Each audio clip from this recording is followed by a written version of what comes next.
Mining sector reforms, including those for minor minerals, will be encouraged through sharing of best practices and institutions of a state mining index.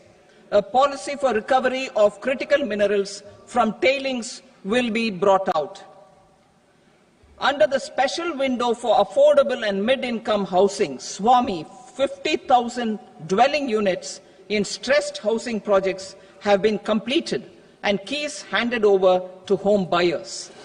Another 40,000 units will be completed in 2025, further helping middle-class families who were paying EMIs on loans taken for apartments while also paying rent for their current dwellings. Building on this success, SWAMI Fund 2 will be established as a blended finance facility with contribution from the government, banks and private investors. This fund of 15,000 crore rupees will aim for expeditious completion of another 1 lakh units. PM Gati Shakti data for private sector. For furthering PPPs and assisting the private sector in project planning, access to relevant data and maps from the PM Gati Shakti portal will be provided.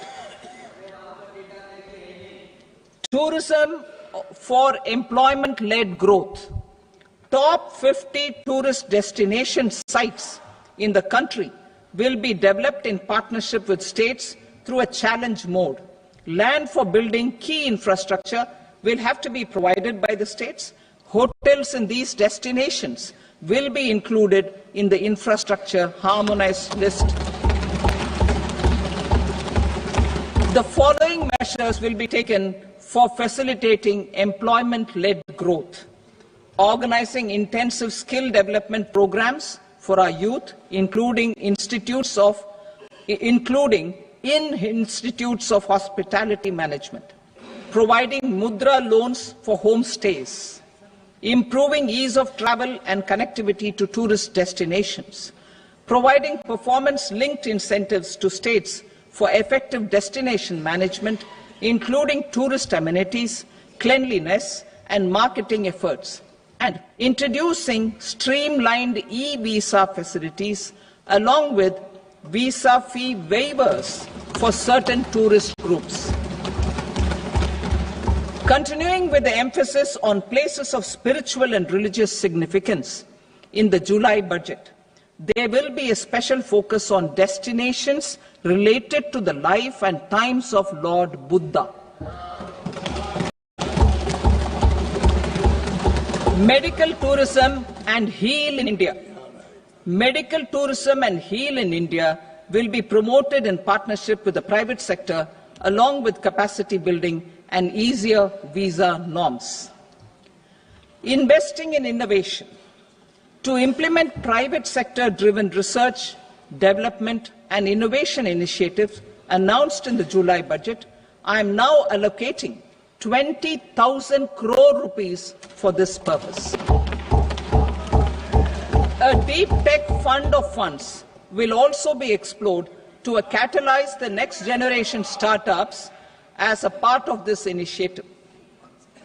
In the next 5 years, under the PM Research Fellowship Scheme, we will provide 10,000 fellowships for technological research in IITs and IISc with enhanced financial support. The second gene bank with 10 lakh germplasm lines will be set up for future food and nutritional security. This will provide conservation support to both public and private sectors for genetic resources. We will start a national geospatial mission to develop foundational geospatial infrastructure and data. Using PM Gati Shakti, this mission will facilitate modernization of land records, urban planning, and design of infrastructure projects. A Gyan Bharatam mission for survey, documentation, and conservation of our manuscript heritage with academic institutions, museums, libraries, and private collectors will be undertaken to cover more than 1 crore manuscripts. We will set up a national digital repository of Indian knowledge systems for knowledge sharing. Now I move to exports as the fourth engine. We will set up an export promotion mission with sectoral and ministerial targets driven jointly by the Ministries of Commerce, MSME, and Finance. It will facilitate easy access to export credit, cross-border factoring support, support to MSMEs to tackle non-tariff measures in overseas markets.